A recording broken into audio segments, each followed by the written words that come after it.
Handicapper Steve here, handicapping the racing from Cheltenham Racecourse here on Saturday. It is the 28th of January 2023. Gonna look at all the stakes races on the program from Cheltenham, but before I get on to that, remember to please follow me on Twitter at HorseRacingKid5 for more selections for racecourses around the world, and I mean it around the world.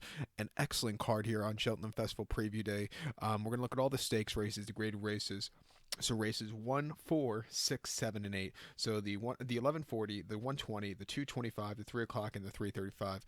Quite a few races to look at. Let's get to it right now. Starting off with the 1140, the first race from Cheltenham, which is the Grade 2 JCB Triumph Trial Juvenile Hurdle. It's Grade 2 event for Class 1 horses, going for a $108,000 purse. Race for juvenile 4-year-olds here. We have a field of 8 horses going to the post. The distance of ground here, 3,400 meters or 2 miles and 1/8 over the hurdle course. Gonna take the 1-horse Comfort Zone as a top selection. Let's go 173 in your TriCash trifecta. 173 TriCash trifecta, top selection 1-horse Comfort Zone. 4-year gelding by Churchill here. John McManus owns this one. Joseph O'Brien trains. John Joe O'Neill gets the leg up. The horse's most recent outing came 27th of December at Chepstow. 2 miles in the Grade 2 Choral Finale Juvenile Hurdle, and the horse won by a neck that day, and he had to be used quite a bit that day. He was on the drive, he was jumping a good race, he quickened up nicely, but it was a good gritty performance victory. Refreshing here to Cheltenham, getting the extra furlong on soft ground shouldn't be a problem. I expect him to improve and really run a good race here today. 2 back at Ferry House, 4th of December, 2 miles in the Grade 3 Bar 1 Racing Price Boost Juvenile Hurdle, and he finished 3rd by 6 1/4 lengths that day, and he just was lackadaisical, didn't have a few good jumps, and he just needed something more that day. And then at Navan, 2 miles in a Juvenile Maiden Hurdle, first over the obstacles, winning by 6 lengths. He was easing over the obstacles. That was a very good performance. With every single race, he's definitely been on the improve. Coming here today, 2-1, I'm going to take him. I think your second likeliest winner horse using the quad pot, or excuse me, place pot here would be the 7-horse Dixon Cove, 4-year Philip Earl of Tinsdale.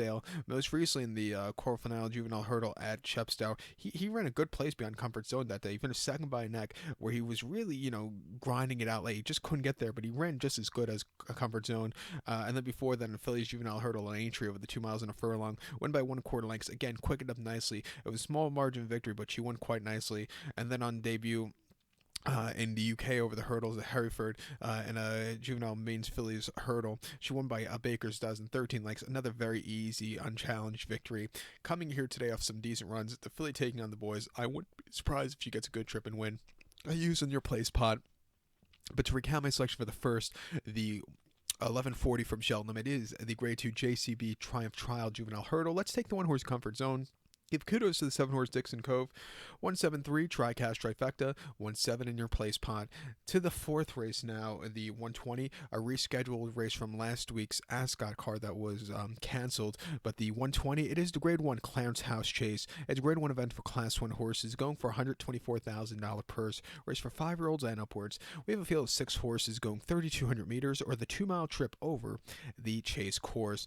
I'm going to take here as a top selection, the 3-horse Edward Stone. Let's go 3-4-1 in your TriCash trifecta. 3-4-1 TriCash trifecta. Top selection, 3-horse Edward Stone. 9-year-old gelding by Cave Tower. Alan King trains one. Tom Cannon gets the mount. The horse had a little bit of a disaster at Kempton right after Boxing Day. 2 miles in the Grade 2 Desert Orchid Chase, and the horse didn't finish the race. He lost Tom Cannon. What can you do? He just couldn't stay aboard. At 40 cents a dollar, that was a disappointing loss. Refreshing here to Cheltenham, where this horse has run very well in the past. I think he gets some redemption, and I think he could get to the other side of Anna Gourmet name today. Pardon me, I always mispronounce that horse's name wrong, pardon. But 2 back in the Tingle Creek Chase at Sandown over the mile 15/16. This horse won by 9 that day, and off the bench, he put on a show. He settled well. He hovered over the fences with ease, quickened up nicely. That was a very good performance, probably best race lifetime from there off the refreshing. And then before that, 9th of April at Aintree, 2 miles in the Grade 1 Maghole Novices Chase. He finished 2nd by 4.5 lengths that day. The winner, Gentleman de Me, really had the jump on this horse, but he quickened up a lot. But at the end of a tough campaign, he just got beat by a little bit of a classy horse at that spot. And then at the festival last year here at Cheltenham, 2 miles in the Grade 1 Arkle Challenge Trophy, he won by 4 1/4 lengths and put on a show. That run in after that final hurdle really got the job done for him. He quickened up nice off of that race, and it was an all around good effort there. Before that, won the King Maker at Warwick and won the Wayward Lass at Kempton before that, even easier. He should handle the stuff going. I think the old man could get a good race. I'm going to use him here. The 4-horse Energermine for Paul Townend and Willie Mullins. I think he's your second likeliest winner. Most recently a Cork over the in the Haley Way Chase over the 2 miles and 1/8. He won by 15 off the bench. Again, he wasn't really used that day. That was a very good, easy paid workout, shall we say. Before that, in the Champion Chase of Punchestown over the 2 miles, he won by 8.5. Again, much the best, and then was much the best in the Queen Mother. Gonna shoot for another Queen Mother this year. I think he should get a good trip, and it wouldn't surprise me if he gets the job done at 1-2. A horse to use in your place on Quad Pod here. But to recount my selection for the fourth, the 120 from Cheltenham, it is the Grade 1 Clarence House Chase. Let's take the 3-horse Edward Stone, 3-4-1 Tricast Trifecta. Let's go 3-4 in your multi-race. Over to the sixth event, the 225 from Cheltenham, which is the Grade 2 Cotswold Chase. It's a Grade 2 event for Class 1 horses, going for $162,000 purse, race for 5-year-olds and upwards. Field of 6 horses in this Cheltenham Gold Cup prep race, going the distance of ground here of 5,000 meters, or 3 miles and 1/8 over the Chase course. Gonna take here the number 4 horse Ahoy Senor as a top selection. Let's go 4-3-6 in your Tricast Trifecta. 4-3-6 Tricast Trifecta. Top selection of 4 horse Ahoy Senor. 8-year-old gelding by Dylan Thomas. Lucinda Russell trains one. Derek Fox gets the mount. The horse's most recent outing came 26th December at Kempton, 3 miles in the Grade 1 King George, the 6th Chase, and he finished 5th by 33 lengths, and he was under the drive and just couldn't quicken up late. It just wasn't the day to win. Refreshing here to Cheltenham, where this horse has run very well in the past. Okay, stepping up in class, but I think he get a good trip to win here today. Prior to that, in early December at Aintree, 3 miles and 1/8 in the Grade 2 Mini Clouds Chase. He finished 3rd by 3 3/4 lengths that day. Noble Utes had a very good performance. Absolutely loves running at Aintree. He won the Great National there last year, and won the seasonal reappearance there quite easily. But this horse, he settled well. He just needed that extra turn of foot. But, I didn't think it was a half-bad race from there. And then the race you could put a total X through. It came at Weatherby in late October. Reappearance, 3 miles in the Charlie Hall Chase. He finished 5th by 40 lengths as the even money favorite. He just needed the race there. He weakened out of it. It just wasn't his freshest performance there. But his final start of the 2021-2022 campaign came at Aintree, 3 miles and 1/8 in the mid-May Novices Chase, winning by 5 lengths. He put on a show. He hovered over the fences easily, quickened up nicely, and he could have went around another 5 times and won quite nicely. An all-around great effort for him there. And then the Brown Advisory Novices Chase here at Cheltenham over 3 miles during the festival. He finished 2nd by 2 1/4 lengths, and again, at 4-1, he stayed the trip well. He just needed that extra furlong or so, but nothing bad about that run. Refreshing here today. It wouldn't surprise me if he upsets. The 3-horse Protector Rat, I think, is your second likeliest winner for Harry Skelton and Dan Skelton, a horse using your place in Quad Pod here. Most recently, the Betfair Chase at Haydock in November, he won by 11 quite easily there. Again, it's not the best group of horses, but it was still a good run.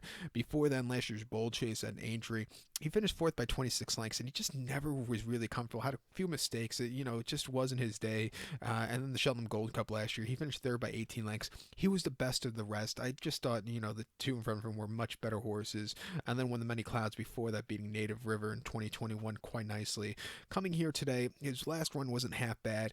Hopefully he could find his form that he showed in 2021. If he does, he could win this race by a country mile. We'll use him on the ticket. But to recount my selection for the 6th, the 225 from Cheltenham, it is the Grade 2 Cotswold Chase. Let's take the 4-horse Ahoy Senor. Give kudos to the 3-horse Protector Rat. 4-3-6 Tricast Trifecta. 4-3 in your multi-race place pot, quad pot, whatever you decide to play. The 7th race, the 3 o'clock from Cheltenham, it is the Grade 2 Cleeve Hurdle. It's a Grade 2 event for Class 1 horses, going for a $94,500 purse. Race for 5-year-olds and upwards. 7 horses are going the distance of ground here of 4,800 meters, or 3 miles over the hurdle course. I'm going to take here the number 4 horse Dashel Drasher as a top selection. Let's go 4-1-2 in your Tricast Trifecta. 4-1-2 Tricast Trifecta. Top selection of 4 horse Dashel Drasher. 10-year-old gelding by Passing Glance. Jeremy Scott trains. Rex Dingle gets the mount. Horse's most recent outing came New Year's Day here at Cheltenham, 2.5 miles in the Grade 2 Real Keel Hurdle, and he finished second by 6 lengths that day. Mary's Rock had the great run and jumped terrifically. This horse just, needed something more, but I didn't think it was a half bad race. He's getting the extra half mile to 3 miles today. He has a good weight of 156 pounds, and I think he could settle well to get a good trip to win here today. Two back at Aintree on the 3rd December, 3 miles and 8th in the Grade 2 Many Clouds Chase. I thought he ran a very good second place finish by 3.5 lengths over the bigger obstacles. The winner, Noble Yields, had the jump on him, but he ran decently there over the bigger obstacles. And then at Aintree before that, 5th of November, 2.5 miles in a Class 2 handicap hurdle. He won by 2.5 lengths that day, and he basically, won quite easily. He jumped well, quickened up nicely. A very good return to the races. A major improvement off his final race of the 2022 campaign, 19th of February at Ascot, 2 miles 5/8 in the Grade 1 Ascot Chase. He didn't finish the race. He pulled up out of it. Very tough edition of the Ascot Chase. He just couldn't keep up with those very good horses. And then at Lingfield last January in a conditional chase, he finished second by a nose. And again, he was all out late. He just missed the nose bob. Nothing bad about that run. If he could run a race like he did at Aintree, he could definitely win. His forms have been very good as of recently. At 7-2, I think he's a very likely winner. The one horse Botox has is your upsetter horse. Jamie Moore's on this one for Gary Moore. Most recently in the Real Keel on New Year's Day, he finished 7 by 28 lengths and was never into it. He never jumped well. It just wasn't his day to win. But the race before in a Premier Handicap Hurdle Class 1 Haydock over the 3 miles, he won by 2.25 lengths that day. Even with a little bit of a high weight, he got the job done on the run, and that was a very good run. And then before that here at Cheltenham in October, 3 miles in a handicap hurdle, finishing second by 2 lengths. The winner shot first, had the jump on him, but this horse was gaining late, and he did get around the race course decently. He has good hidden form on this track. He is stepping up in a little bit of class, but I think at 10-1 he should get a good trip. I'll use him on the multi-race scenario and the forecast here. But to recap my selection for the 3 o'clock, the 7th race from Cheltenham, it is the Grade 2 Cleeve Hurdle. Let's take the 4-horse Dashel Drasher as a top selection. Give kudos to the 1-horse Botox has. 4-1-2 Tricast Trifecta. Let's go 4-1 in your multi-race. The 8th race, the 3:35 from Cheltenham. It is the Grade 2 Ballymore Novices Hurdle. It's a Grade 2 event for Class 1 horses going for a $67,500 purse. Race for novice 4-year-olds and upwards. We have a field of 12 horses going 4,000 meters or 2.5 miles over the hurdle course. Going to take the 1-horse Henry II as the top selection. Let's go 148 in your Tricast Trifecta. 148 Tricast Trifecta. Top selection 1-horse Henry II. 6-year-old gelding by Sadler Maker. Paul Nichols trains. Harry Copen gets the mount. The horse's most recent outing came 2nd December at Sandown, 2.5 miles in the Grade 2 Winter Novices Hurdle, and he won by 4.5 lengths that day, and he basically jumped easily. He settled well towards the front of the pack, quickened up nicely off of that, and he went away with a very, very good return to the races there. First time against stakes quality horses over the hurdles. His hurdle debut came before that in the main hurdle at Shepstow, 2 miles 7/16, 25th of October, and he finished second by 2.25 lengths that day. The winner, Shanty Classico, had the jump on this horse. He had a few mistakes early, which probably cost him. He couldn't quicken up late. Probably wasn't 100% cranked either. It just wasn't the day to win. And then an Aintree before that in the Weatherby's bumper. He didn't finish the race out of there. He pulled up out of it. What can you do? Just couldn't stay off the bench. But then won a bumper quite easily before that at Ascot over the 2 miles, winning by a length. Put on a show. Coming here today at 5-2, I think he's a very likely winner. The 4-horse Can You Call for Wedge, I think is your second likeliest winner. I like the winner before Christmas at Utoxter, and the one at Catterick last year over the Chases wasn't bad at all. He's back to the hurdles again today. I'll give him a shot at 10-1 on the ticket, but Henry II is your likeliest winner, even with that a little bit more weight than the rest of the bunch. But to recap my selection for the 3:35, the 8th race from Cheltenham, it's the Grade 2 Ballymore Novices Hurdle. Let's take the 1-horse Henry II. Give kudos to the 4-horse Can You Call. 148 Tricast Trifecta. 1-4 in your multi-race. So good luck to all. Please follow me on Twitter at HorseRacingKid5. Good luck, everybody.